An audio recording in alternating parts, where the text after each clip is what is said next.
You see that I've taught a school a lesson. If God is alive, I was born for a greater purpose. And that purpose is not for government to pay me or for government to give me anything fancy.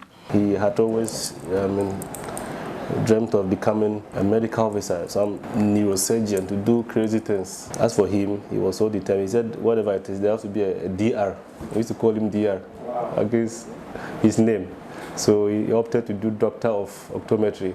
I was their biology teacher and he used to do very well in biology. Since then, Leonard has been in contact with some of us and until he got admission to do optometry at the Kwame Nkrumah University of Science and Technology. It's a promise he made since he was a child. He told me that mommy, that her occupation is doctor, to become a doctor. If she's well treated, I want him to go back to school and complete. Trace, it could be the grandfather's time or great-great-grandfather's time, but it's still enmity between families. 33-year-old Nimwe Leonard Lanyele Leonard was born with a desire to impact lives and be a change agent. But his life has been full of cultural rhetoric. So from Ghana Memorial JSS that I went to St. Francis Xavier, it's a seminary. We are trained basically as a good product for school and mother church. That's Ghana and then the Catholic Church. So as I'm seated, I'm a good Catholic, not to its practical point, but the faith. I believe in God. I've seen that life is long gone. My train has gone. That's what I'm saying. My life story is just full of cultural rhetorics.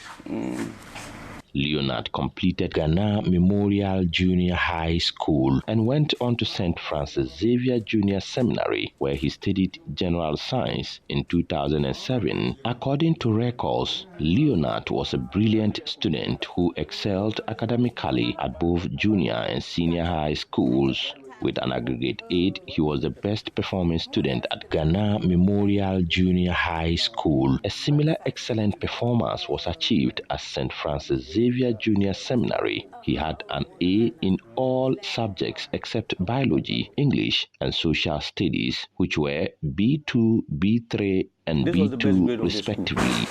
The other certificate is still the best grade of that same school. You see? This is 8, aggregate 8. And the other one is 8 too. You see? Sometimes that's why I get bored when it comes to education. I've really done all and nothing came out of it. Leonard was part of the team that led his school to the quarterfinals of the National Science and Maths Quiz. 5 of us were chosen to represent the school at the National Science and Maths Quiz. Yes, for I think 2007. Usually 3 sits. Yes, he was actually part of the first 3. He was a genius. Let me say that. You wouldn't see him reading the regular science books we do. He was always reading storybooks. He was so industrious. Chemistry, he was on top. I'm not disappointed in myself. The person I'm disappointed in is the media. Because I've ever been on TV before, and it was a question I answered. The quiz mystery said I was wrong. I cried because I knew what I was answering. In fact, if you get the opportunity to watch the videos, then you realize that he wept when we lost by just 1 point to Anglican because he couldn't understand how we could just lose by 1. Within the group, he was one of the main powerhouses of that squad. His strengths were mainly in the biology and then mathematics. He would hardly miss the maths question.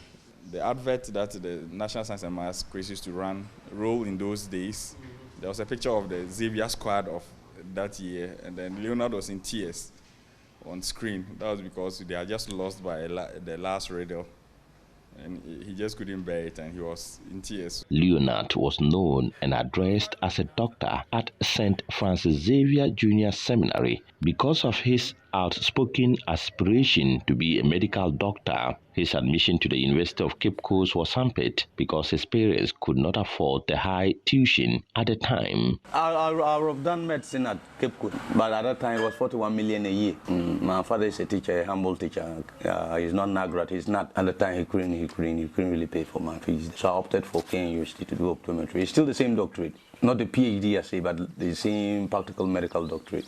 During his first 4 years at KNUST, he performed well. But what has since become condition caught Leonard off guard in 2012. There was this mental issue that cropped up. You see, that's why I keep saying the mental issue. Mental health itself in Ghana, you see, is not developed. So my situation is a hanging situation. I always want to help myself first. That is, I encourage myself, I'm sane.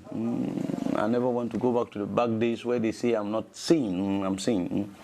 And my sanity doesn't mean getting paid for all this effort. This should have pay. That's why I keep telling Ghana. I don't know how you media, you present upfront issues like this. A student with this certificate, I was the best in the class. I can tell you that some couldn't even get half quarter of this, but they are teachers. What are they teaching people? Here is Leonard's 60-year-old mother, Ninwe Gladys. I just don't know the problem. Somebody was telling me that is a friend, that he had a friend in the school, and the friend sent him to their village, to their town. Then she came with this condition, that the friend was complaining that always Leo will take the lead and he will be the second. Leonard was forced to take a break from his university studies in order to seek medical attention at the Pantang Psychiatric Hospital in 2013. Doctors diagnosed him with bipolar disorder 2. There's a certificate hanging inside that dirty room, that empty room, that still holds the record. As a winner speller in Pantang, when I was even there, went for a quiz, I still won. Keep telling people, I'm sensible, I have my sense. I can teach a crowd. Leonard later returned to the university in 2014 to continue his studies, but his stay was brief. I think after a successful rehabilitation program, he was readmitted to the department to join us in our 5th year. By then I was in my 5th year training, so he became my course mate in the 5th year. He attended lectures with us for the first semester, and then wrote the first semester exams. Then he passed most. I think he only had a trail in French, which he had not attended of the lectures, and so could not really understand the language. But all the other courses that were run that semester, he was able to pass them. And then subsequent to that again, the second semester, he didn't surface for the semester. I can tell you, if you go down to check my breakdown on academic aspect, you see that I've taught a school a lesson. You know the number pi? You've ever had pi? I know the one we are using right now is wrong. I've also approximated a lot of things.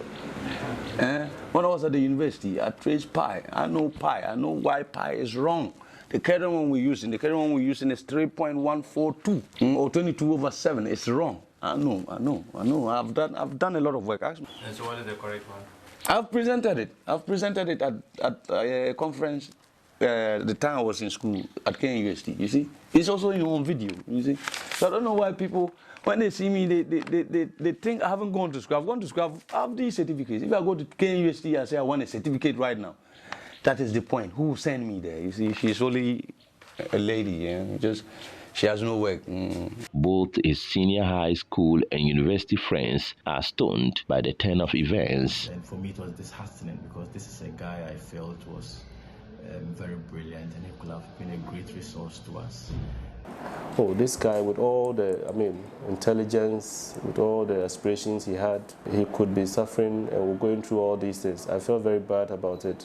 Many of Leonard's classmates are medical doctors, engineers, and other professionals. Leonard, given his circumstances, should have been one as well. I am here at the Department of Chemistry at the University of Ghana to speak to Mr. Sistus Bayer, a former biology teacher of Leonard.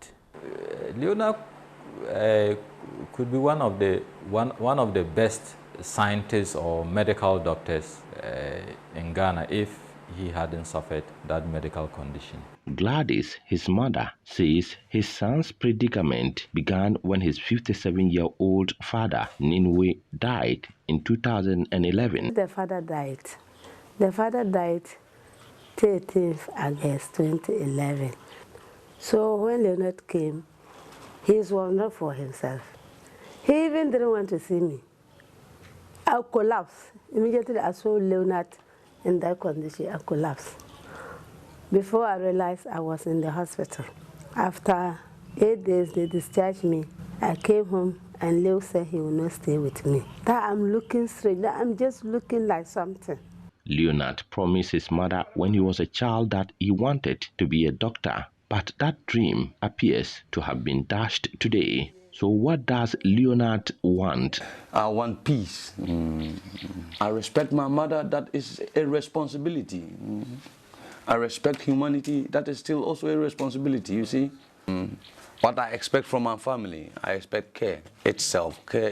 To manage such a patient is not easy. Leonard says he will return to school if the opportunity comes again. If I get the opportunity, I'll go back to school, but I don't want it a tall cry again. I don't want it like, I just want a simple course, community, health nursing, teachers training college, something like that, so that I can just find a simple idea and help my colleague.